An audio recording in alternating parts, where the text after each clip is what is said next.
Hello again, Kevin Yannick with Pit and Quarry Magazine. We've got Anthony Konya with us once again. Anthony, of course, is with Precision Blasting Services, and it's great to welcome you into the program, Anthony. Yeah, thanks for having me.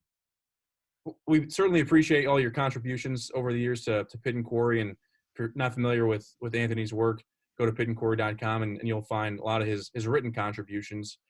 Of late, Anthony, you've been sharing some of your thoughts on your multivariate blast design approach, kind of a cutting edge, futuristic look at how blasting can take place. Not sure everybody's familiar with it at this stage. It's still early, but give us an overview on what that's all about, and of course, people can go to thepitandquarry.com to learn more in depth about multivariate blast design.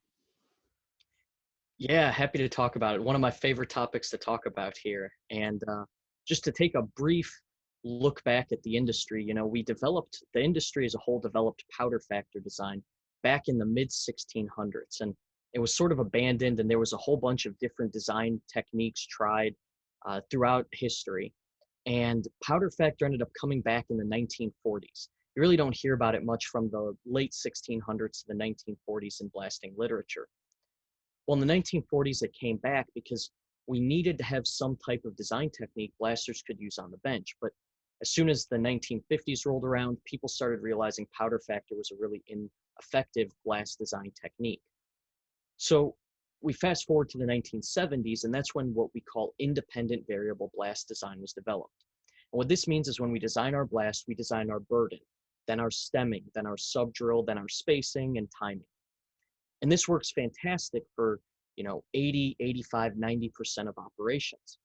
The big problem occurs in what happens if, let's say, your burden for some reason can't be what you design it to be.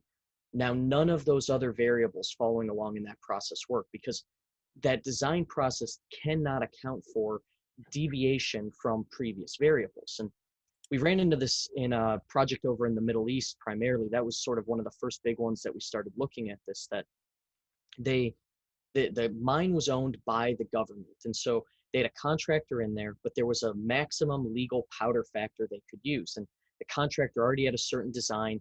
They were buying a certain explosive, drill type, initiators. None of the base things, the geology couldn't change, the drilling couldn't change, the explosive couldn't change. And so the question came, how do they improve their blasting? Because they were getting over 10% of their product as oversized. And so what we did was we started this approach to develop what we call multivariate blast design.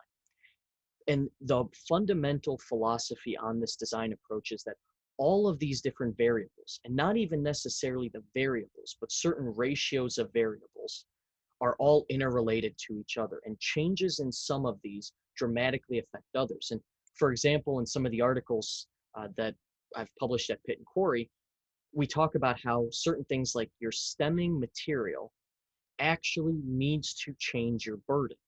And this is not something that's widely available in any of these other design techniques. And so we put this approach together called multivariate blast design, and it relies on taking certain high and low points of key different blasting relationships and developing a site-specific blast design model that can correlate between these different types of ratios and design parameters to really optimize a site's blasting. And so what we've done now is we've taken this all over the world, up into the big coal mines in Canada using 12, 13-inch diameter boreholes, all the way down to some of the smallest construction projects using 7/8-inch pre-split powder as the main charge. And it's worked across the board fantastically for really optimizing blasts once they're good, to get them to great and get that extra boost in performance, or to take blasts that are not working properly because maybe they don't fit our traditional design models and get them working to produce good performance results.